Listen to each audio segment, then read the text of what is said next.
Assalamualaikum warahmatullahi wabarakatuh. Teman-teman, jumpa kembali di channel Adi Tani, channel dimana yang akan membahas tentang seputar pertanian dan perkebunan. Terima kasih buat teman-teman yang baru saja gabung. Silahkan klik subscribe, like, dan komen. Oke, pada kesempatan kali ini saya akan membahas tentang gulma yang ada pada kelapa sawit. Sebelum itu kita ketahui bersama, gulma adalah tumbuhan liar atau tanaman yang tumbuh pada ladang tanaman utama. Seperti di perkebunan sawit, itu tanaman utamanya kelapa sawit, kemudian akan tumbuh rumput-rumput liar, itu yang disebut dengan gulma. Dan ada beberapa efek di mana gulma ini pada tanaman kelapa sawit. Yang pertama itu penyimpangan nutrisi. Itu maksudnya apa? Di mana gulma tersebut dapat bersaing dengan kelapa sawit untuk mendapatkan nutrisi dari tanah.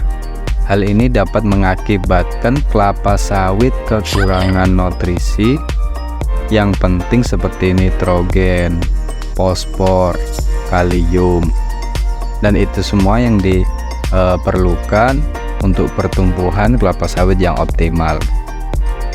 Yang kedua yaitu penyaringan cahaya, di mana gulma yang tumbuh di sekitar kelapa sawit dapat menutupi tanaman kelapa sawit dan menyaring cahaya matahari yang diperlukan untuk fotosintesis.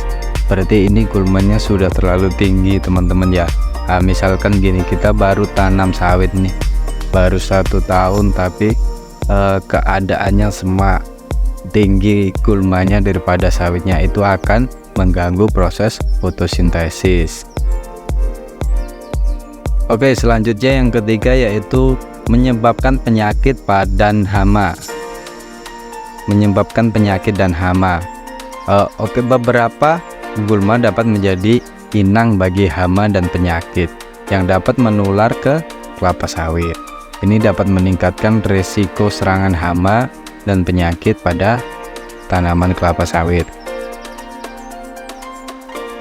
Selanjutnya yaitu yang keempat, teman-teman ya, pengganggu budidaya. Maksudnya apa?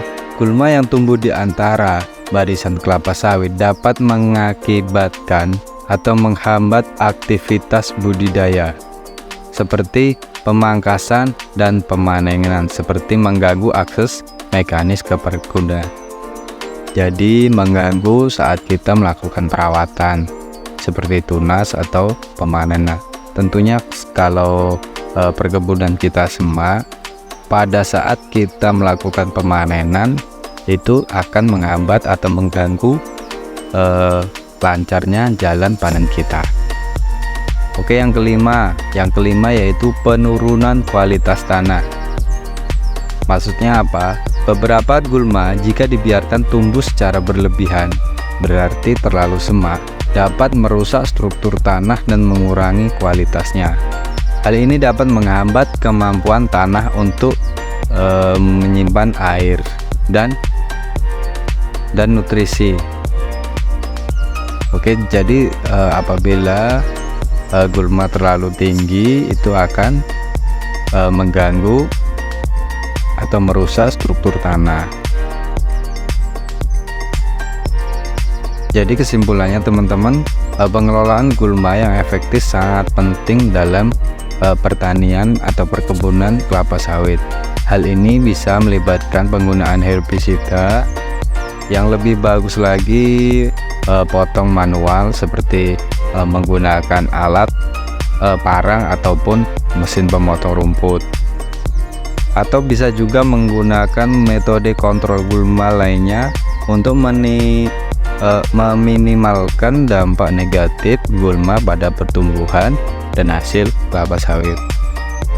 Oke, mungkin hari ini informasi seputar perkebunan kelapa sawit cukup sampai di situ, teman-teman.